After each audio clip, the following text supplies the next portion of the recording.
So this is a whole pork rib roast. And if you see right at the top where David just had his hand, you'll see a blue mark there. That's the state inspection stamp. Every piece of meat is going to have that stamp on it. It's a vegetable-based dye that just signifies what facility the animal was dispatched at. Now, the technique David's using here is called Frenching. That's simply taking all of the meat away from the ends of the bone.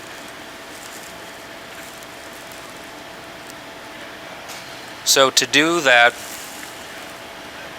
we decide where the pork chop would end, and then make a horizontal slice across the entire rib, the length of the rib, and then after we remove that, we come in between each bone and remove the meat from between the bones.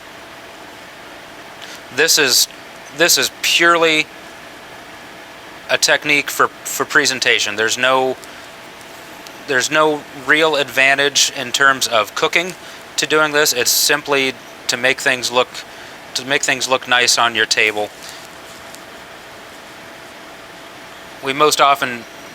This is most often done during the holiday season when people want a nicer presentation for their guests.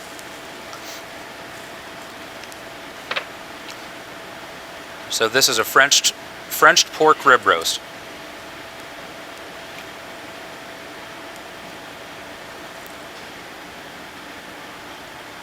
We'll remove some of this outer layer of fat.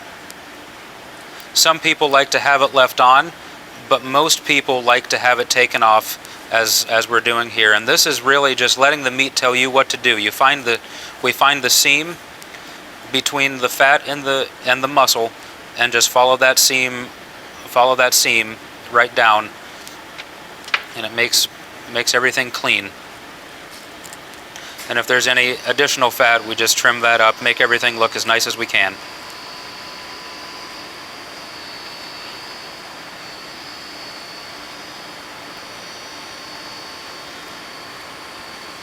Now we're beginning a process that's called pinwheeling.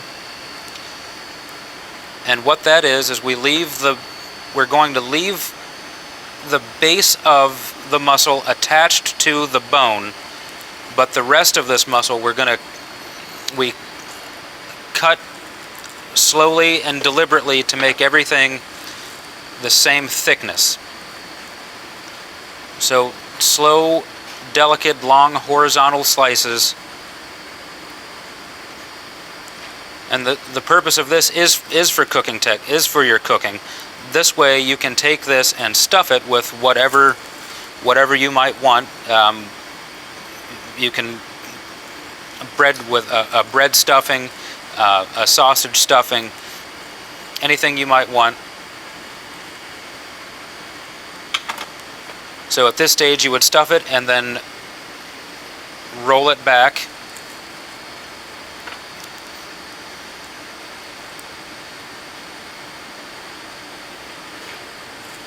And then you would tie that. We'll just do one string here just to show you.